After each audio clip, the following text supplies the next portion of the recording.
She took off her wedding ring and told my son, "If you want a real family, stop letting your mommy control everything." All I did was ask if they were coming to his father's memorial. He said nothing. The next morning, I dropped off a box with the one thing he forgot he signed when he was 23.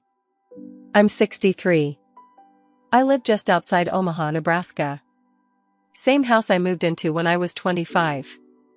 My husband Frank and I lived here together for almost 40 years. We raised our son Daniel here. We had a quiet life. Not perfect, but decent. We didn't come from money, but we made things work. Frank was a good man. Worked as a school janitor for 30 years. Never drank.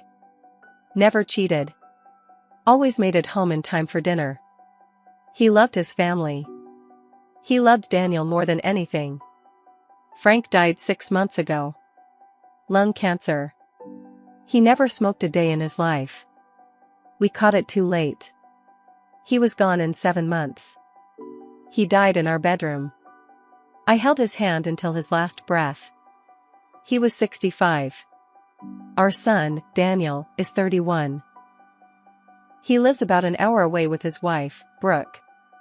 Married 2 years now. No kids yet. I used to hope I'd be a grandmother by now. I don't anymore. When Daniel brought Brooke home for the first time, I knew something was off. She shook my hand like I was someone she had to deal with, not someone she was happy to meet. She was polite, yes, but flat. Cold. Like her warmth was reserved for people she respected.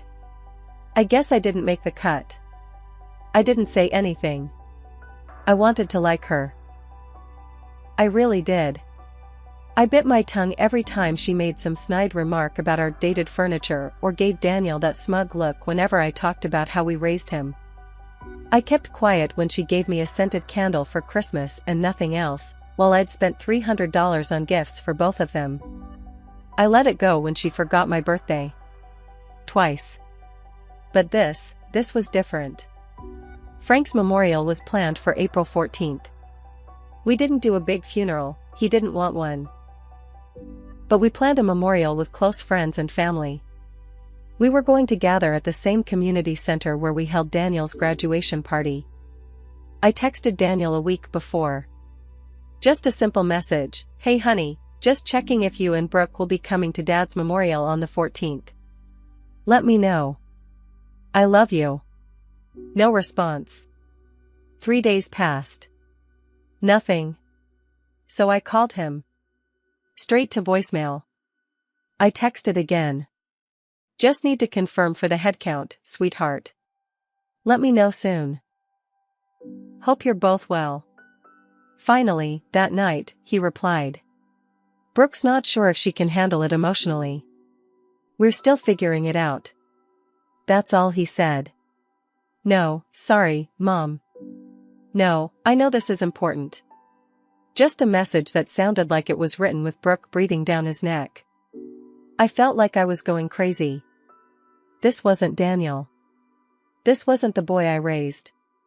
Frank helped raise him to be thoughtful. To be present. To show up. I replied, "Daniel, it's your father's memorial. We don't need much from you. Just your presence. He loved you more than anything." No answer.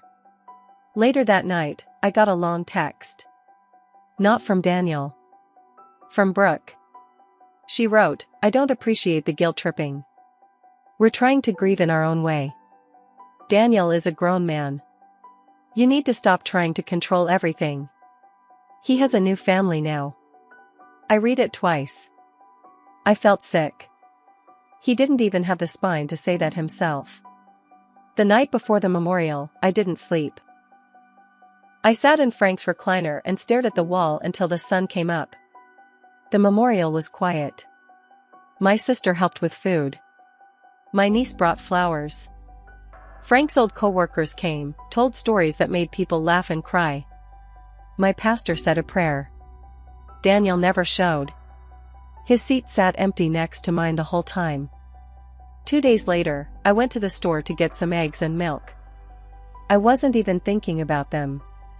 I just wanted to get in and out. And there she was. Brooke. Wearing yoga pants and a fitted sweatshirt, holding an iced coffee. Laughing on the phone. She didn't see me. But I heard her. She said, "If you want a real family, stop letting your mommy control everything." And then, right there in the cereal aisle, she took off her wedding ring and started twirling it in her fingers. Like it meant nothing. I turned and walked the other way. Didn't say a word. Didn't cause a scene. But when I got home, I went into the attic. Opened an old bin labeled Daniel, college years. Inside, I found it. Back when Daniel was 23, he had a horrible motorcycle accident. A drunk driver ran a red light. He broke his pelvis, 3 ribs, and his collarbone. He was in the hospital for weeks. He didn't have insurance at the time. Just turned 23, lost his coverage, hadn't signed up again. The bills were nearly $50,000. I paid them. I used my savings. I canceled the kitchen remodel. I cashed out a small investment. Daniel cried when he found out.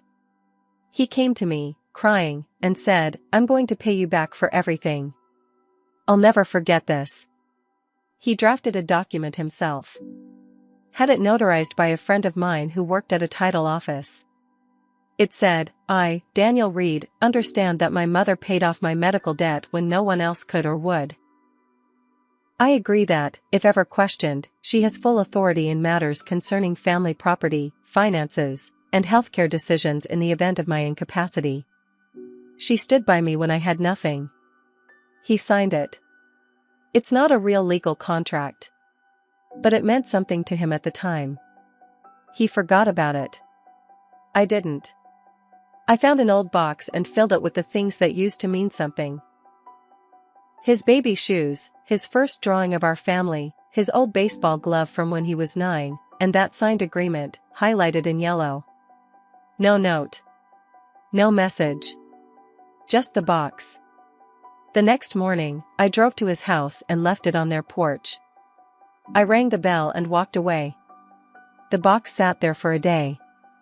Then 2. I knew they were home. I drove past once, not proud of it, and saw Brooke's car in the driveway. The box was still there, untouched. Like trash. On the 3rd day, I got a text from Daniel. No "Hi Mom." No apology. Just, "What the hell is this? Why would you bring up something from 10 years ago just to shame me?" That's when I knew Brooke had gotten to him first. I waited. I didn't reply right away. I wanted to think. Then I texted back, "I didn't bring it up to shame you. I brought it up to remind you of the man your father raised you to be. The man who said family meant everything. Nothing for hours." Later that night, I got a phone call. It was Daniel. His voice was tight, like he was clenching his jaw. "Brooke thinks you're trying to blackmail us," he said. I laughed once. Not out of humor, out of disbelief. Blackmail? "Daniel, I changed your diapers. I taught you how to drive. I sat by your hospital bed for 3 weeks. And you think this is blackmail? She thinks you're trying to make me feel guilty." "I'm not trying, Daniel. You should feel guilty." He didn't say anything. Just breathing. So I kept going. "You let your father be buried without showing your face. He loved you more than life. And you let that woman convince you not to come. That's not her fault, Daniel. That's yours." He hung up. I stared at my phone. I didn't cry. I just felt numb. 3 days later, my neighbor Lisa, who works part-time at a law office downtown, called me. "Hey," she said carefully. "Not sure if I should even be saying this. But someone came in today asking about how to file a no-contact petition. Your name came up." I didn't respond. She continued. "It was your son." She gave me the name of the attorney he spoke with. I didn't call. I didn't need to. I knew what was happening. Brooke wanted to cut me off completely. Daniel was going along with it. I waited. I didn't call. I didn't text. A week passed. Then I got a call from a number I didn't recognize.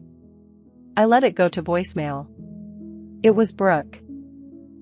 Her voice was cold, flat, rehearsed. We've decided it's best to take a step back from contact for a while. Your recent actions, dropping off old paperwork, showing up at our house, have crossed boundaries. We're setting firm limits. Please do not contact us again. That was it. No goodbye. No emotion. Just a message that felt like a bullet. But something strange happened the next morning. A letter arrived. Not typed. Handwritten. From Daniel. It wasn't long.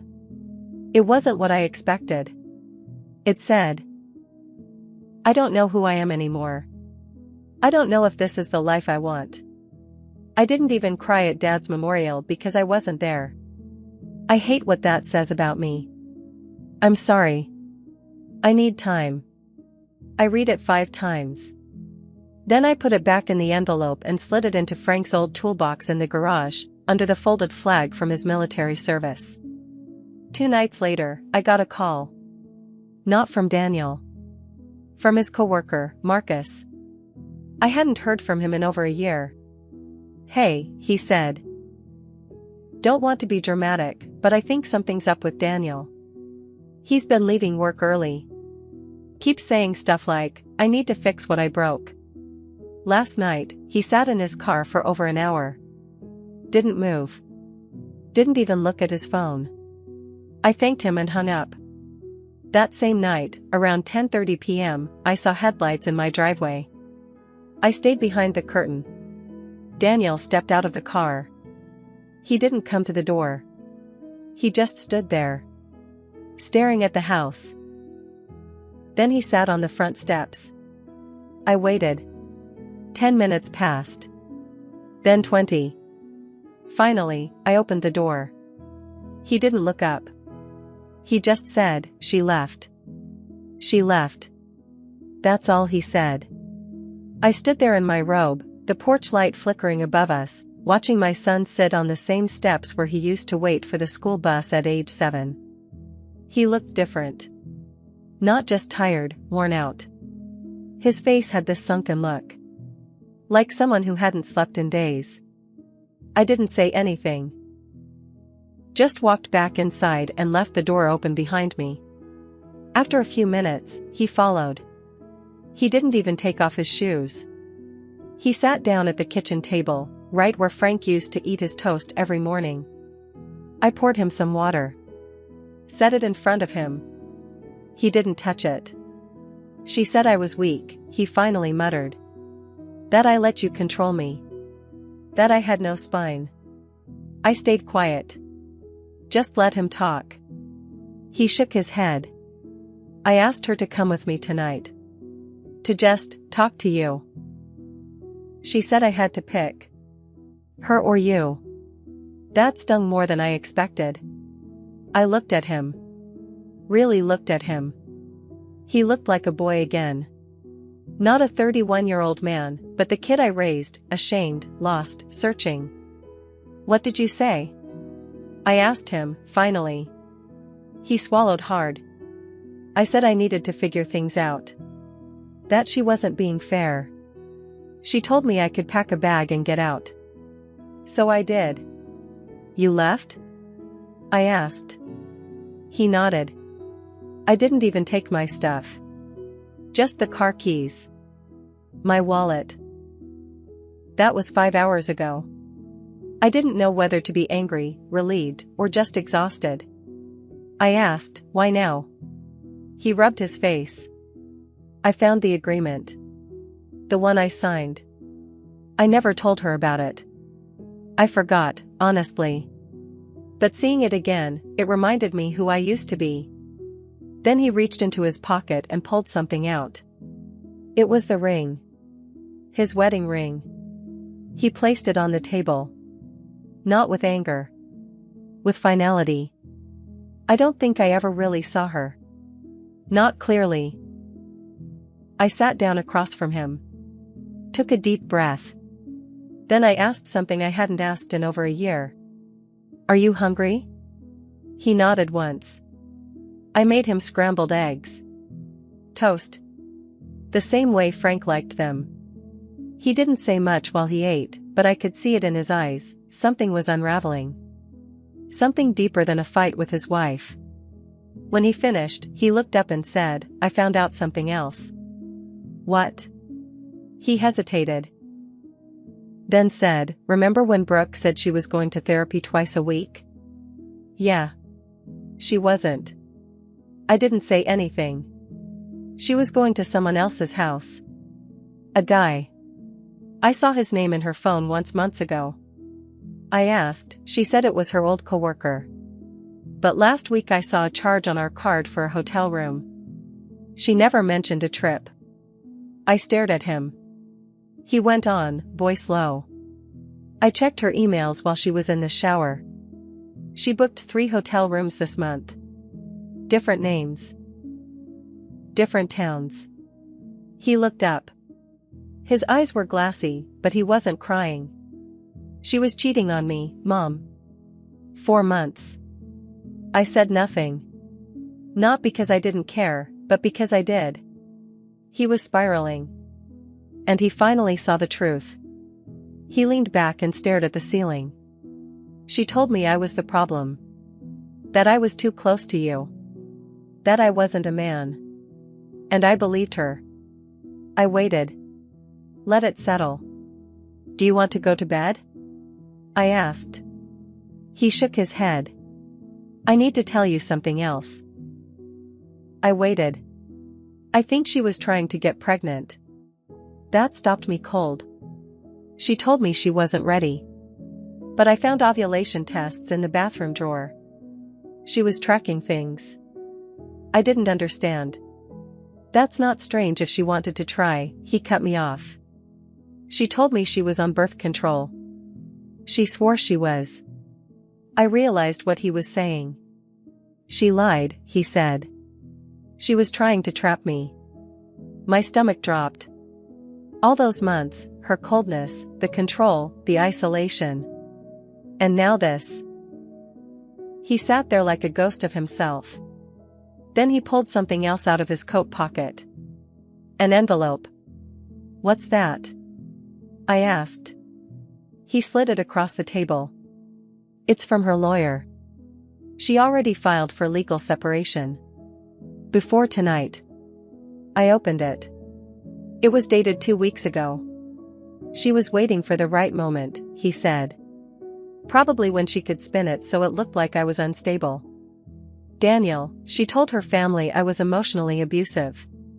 That I had anger issues. That I needed help. I felt like I was going to be sick. Then he looked at me dead in the eyes. I'm going to fight back. He said, I'm going to fight back. I looked at him and asked one question, how? He didn't answer right away. Just stared at the envelope Brooke's lawyer had sent. Then he finally said, I want everything on record. I want to tell the truth before she buries me in lies. I nodded. I'd support him. But I warned him, if you do this, you need to stay clean. No yelling, no impulsive moves. Be smart. Don't become the man she's trying to paint you as. He agreed. The next morning, Daniel went back to the house. Brooke wasn't there. She'd gone to stay with her sister. He packed what he could and left. That afternoon, we drove to a lawyer's office in Council Bluffs, a woman named Meredith Walker. She was sharp, no nonsense, and took one look at the signed separation letter and said, she's trying to win before you even realize you're playing. They got to work. Daniel handed over copies of everything. The financial statements. The texts. Photos of the hotel receipts. Even an audio recording he'd taken the night before she kicked him out. It was legal. Nebraska's a one-party consent state. In the recording, she said plainly, you'll give me whatever I want in court, because if you don't, I'll tell the judge you're dangerous. And I'll say your mom is too. Nobody questions a crying woman. That tape changed everything. Meredith's team filed a motion to delay the separation proceedings and requested an emergency hearing to address Brooke's statements. But Daniel wasn't done. He remembered Brooke had asked him to co-sign a small loan last year, $14,000. She said it was for credit card consolidation. She defaulted on it last month. Guess whose name was tied to it? He contacted the credit union. Told them fraud was involved. When they pulled the application, they saw she'd listed fake income. Meredith added it to the packet. Meanwhile, Brooke's lies began to fall apart fast. She had told her sister Daniel was physically aggressive. Claimed she had bruises. But during a call, her sister let slip that Brooke bruised herself on the cabinet again. Daniel recorded that call too. Meredith compiled everything and filed a formal motion, false allegations of abuse with intent to manipulate family court proceedings. Brooke was served the day before her birthday. She came to court with a high-priced attorney and crocodile tears. Said she was terrified of Daniel. Claimed he and I were a dangerous codependent pair. Then Meredith played the recording. The courtroom was silent. Then she presented the hotel receipts. The fake loan. The recording with her sister. Then she dropped the hammer. We have reason to believe Mrs. Reed attempted to entrap my client by lying about birth control, with the goal of using a child to anchor alimony and future support. We request a forensic financial audit of her accounts. Brooke's face went blank. The judge didn't make a final ruling that day, but he granted everything Meredith asked for. He froze joint assets. Ordered a restraining order against her this time. And postponed the separation proceedings indefinitely. After that hearing, Brooke's world fell apart. Turns out she was already on thin ice at work. She'd been using company time to visit hotels. Her employer launched an investigation. She was fired within 2 weeks. Her family, who'd believed her stories about Daniel, saw the court transcripts. Heard the recordings. They cut ties with her, fast. Even her sister distanced herself. And the guy Brooke had been seeing? He was married. His wife found out. Filed for divorce. Sent Brooke a lovely letter that said, "You ruined your own life. Stay away from mine." Daniel moved back in with me for a few months. It wasn't easy. He had to rebuild everything. But he stuck to therapy, stayed sober, and started over. The credit union dropped the loan charges after finding fraud.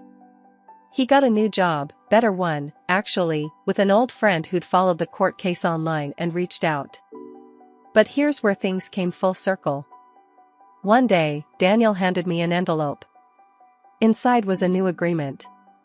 Not about money or power. It just said, "To my mother, for never giving up on me, for raising me right even when I forgot it, for showing me what family actually means, I'll spend the rest of my life making it up to you." I cried when I read it. We talk every day now.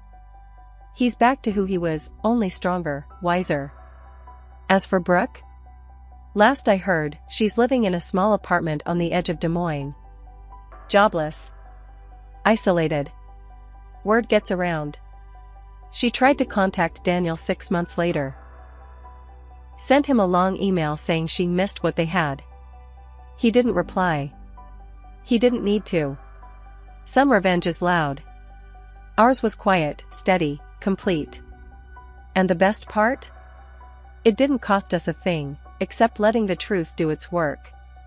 Let her wear the consequences she wrapped around herself. I still have that wedding ring she left on the table. Some days I take it out of the drawer, look at it, and smile. She tried to break my son. She ended up breaking herself.